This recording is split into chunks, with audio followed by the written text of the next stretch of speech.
Olá, boa tarde a todas e todos. Espero que estejam muito bem, podendo cuidar da vida, da saúde, se protegendo e, caso seja necessário sair e estar em contato com outras pessoas, pois que cuidemos ao máximo da vida, da saúde. Nesses momentos de partilha que tenho feito, hoje quero apresentar para vocês uma exegese, um nome meio diferente do nosso dia a dia, que significa um estudo bíblico, uma análise mais profunda de um texto.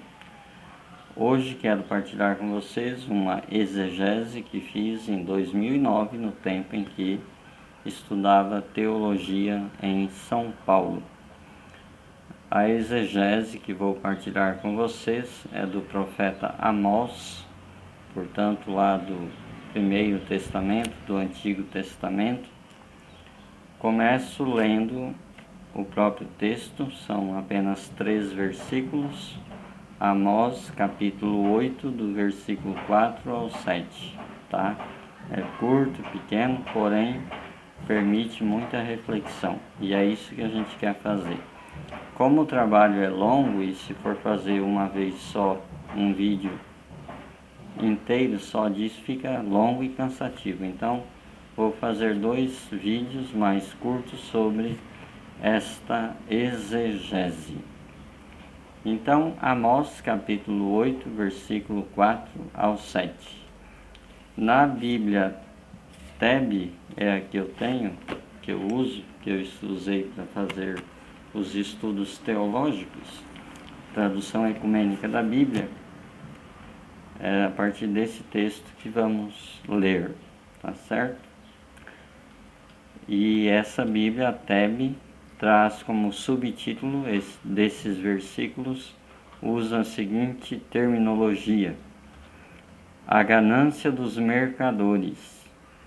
Vamos entender por que Amós fala da ganância dos mercadores nesses versículos.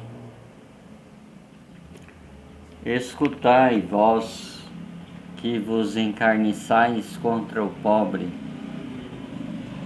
para aniquilar os humildes na terra, vós que dizeis: quando é que passará a lua nova, para podermos vender os grãos, e o sábado, para abrirmos os sulcos da terra, os sacos de trigo, perdão, houve um vento, espero que seja do Espírito, né? Para abrirmos os sacos de trigo, diminuindo a efá, aumentando o ciclo, alterando balanças mentirosas, comprando os indigentes a dinheiro e um pobre por um par de sandálias? Venderemos até o farelo do trigo. O Senhor jura pelo orgulho de Jacó: jamais me esquecerei de uma só de suas ações. Amós 8, 4 a 7, a ganância dos mercadores. E vamos ver o que esse texto tem de profundo e serve para nós hoje. Tanto é que eu vou colocar como título desse vídeo: Amós contra o lucro neoliberal.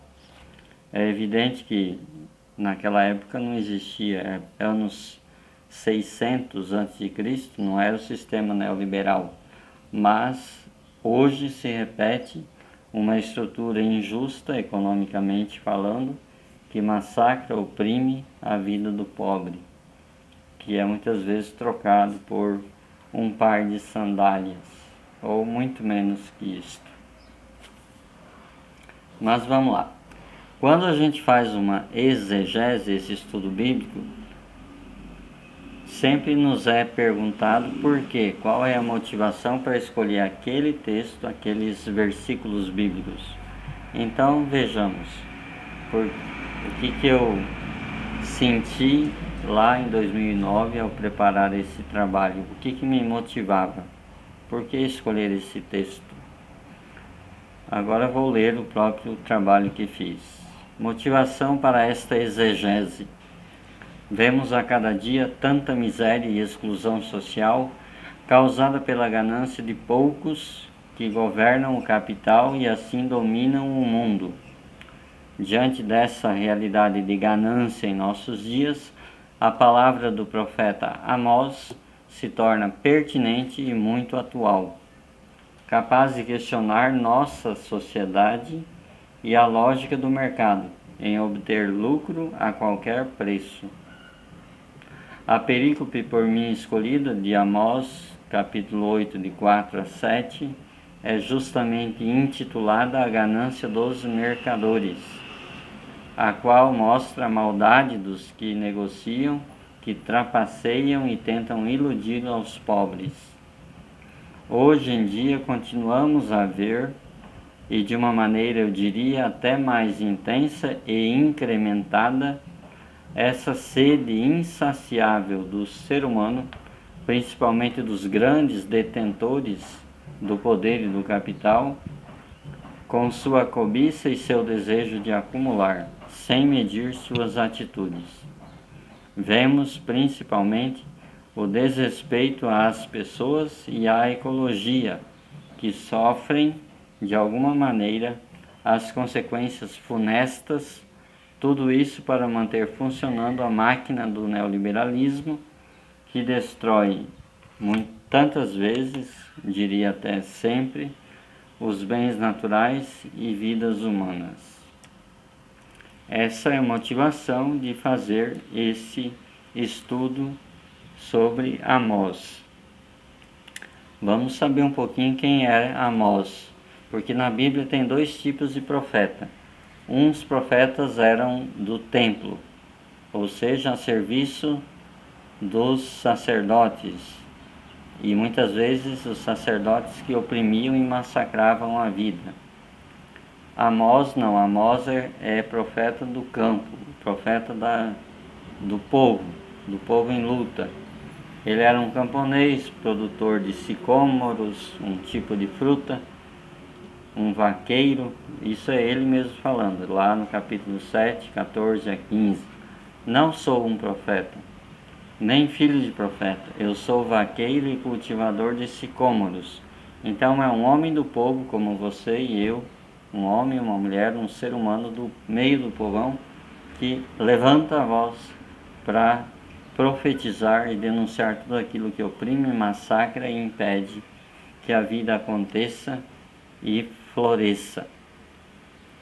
E aí ele vai citar várias vezes essa realidade. Como ele era do campo, usa muito a metáfora, usa muito o ambiente da agricultura, era um profeta do povão, do meio do povo, não era da profeta oficial da corte ou do templo. A convocação de Javé a Amós se dá num período conturbado. As informações contidas em Amós 1:1, início do livro, mostram que esse profeta atuou em Betel, cidade sede do tradicional santuário do Reino do Norte, na época do rei Jeroboão II, que governou de 783 a 743 a.C. Então a primeira metade do século VIII a.C. Esse rei Jeroboão é citado no livro de Reis. Então é um estudo sério, profundo, sobre um texto bíblico. Não é abrir a Bíblia para vou começar a falar. Não, é um estudo pautado em outros que escreveram, estudaram a fundo a Bíblia, o Antigo Testamento nesse caso. Agora eu vou partir para o aspecto dos comerciantes. O sistema administrativo adotado por Jeroboão II provocou a concentração da renda nas mãos de poucos privilegiados, com o consequente empobrecimento da maioria da população. Hoje não é diferente. 6 pessoas no Brasil têm a mesma riqueza que 100 milhões. A metade da população brasileira tem uma riqueza igual ao que tem apenas 6 brasileiros. A concentração de renda no Brasil é uma das grandes feridas, é uma das grandes causas da pobreza, da miséria, do empobrecimento das pessoas. Os pequenos agricultores ficavam tão endividados que eram submetidos à escravidão para pagar suas dívidas. Os tribunais que teoricamente deveriam defendê-los da exploração dos mais poderosos eram subornados por esses e decidiam sempre a favor dos ricos. 740 a.C. 2020, nosso tempo, não tem tanta diferença. Ou talvez esteja até pior em alguns aspectos. Os comerciantes eram aqueles que tinham maior poder econômico sobre os produtores. Eles acumulavam os produtos agrícolas, pagavam um preço inferior, manipulavam as relações comerciais, enganavam a todos, envenenando as relações humanas.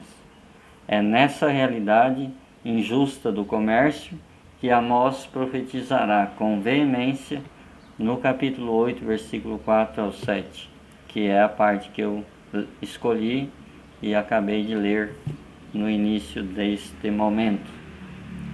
Percebam, então, eram os comerciantes que manipulavam os produtores, pagavam menos. Hoje seriam chamados os atravessadores, né? Talvez a margem da vida, tantos grandes detentores dos meios de produção que compram a soja, o milho e tal, e vende, revende e fatura em cima do lombo do trabalhador. Já que aqui está no contexto agrícola, vou procurar ficar voltado ao mundo agrícola hoje, mas serve para qualquer contexto da vida humana. Os sacerdotes javistas que ficaram do lado do poder, então Javé, o Deus dos pobres, tinha esse objetivo de libertar o povo, desde o Egito, desde a libertação do Êxodo, certo? Da escravidão do Egito. Mas, como é feita de gente, como hoje também, a religião da época tinha os sacerdotes que se vendiam a esses grandes senhores, os donos. Hoje não é diferente. A fé em Javé, o Deus dos pobres, uma religião mais exigente na prática da solidariedade, foi se enfraquecendo ou sendo colocada de lado em favor de outras divindades menos exigentes, como os deuses da fertilidade, por exemplo, que é o deus Baal, é da Bíblia, do Antigo Testamento. Foi um embate para o povo de Deus, uma luta entre seguir a Baal, o deus da fertilidade, ou Javé, o deus dos pobres. Tá tudo aí, é questão de a gente entender e estudar a fundo o texto bíblico. Tanto Betel quanto Gilgal e Bersabeia deixaram de ser o lugar do verdadeiro culto a Javé, pois não eram mais lugar de encontro e compromisso com o Deus da libertação.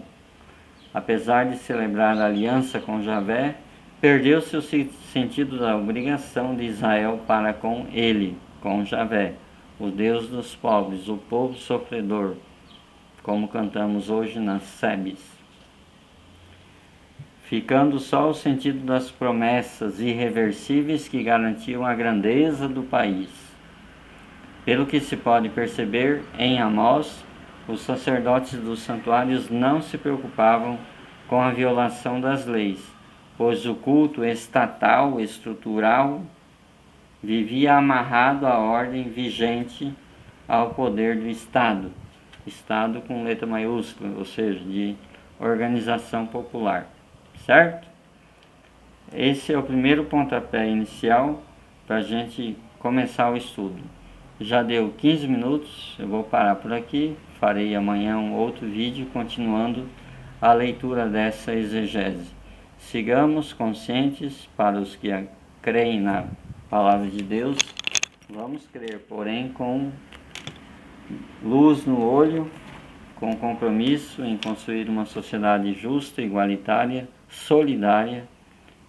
Agora, então, muito mais crítica, ter visão crítica sempre, porém, estender a mão e auxiliar, sempre dentro das nossas possibilidades, ajudar as pessoas que precisam do nosso apoio. Beleza? Amanhã a gente volta para fazer outra leitura, a continuidade desse texto, para entender a mensagem, entender o contexto deste texto. Lembrar que todo texto tem um contexto e um pretexto. O texto está aqui na mão, né? Capítulo 8, 4 a 7. Qual é o contexto que esse texto tem? E qual o pretexto? O que tem por trás, por baixo dessa palavra? Temos que entender tudo isso para não ficar usar um verbo legal, subvertendo e usando a palavra de um modo equivocado. Vamos mergulhar e entender. Quando for falar com propriedade e compreensão, sem nunca perder o compromisso na libertação do povo, de ontem, de hoje e de amanhã. Fé no pé, continuemos em construção, de mãos dadas, a caminho, porque juntos somos mais. Abraços!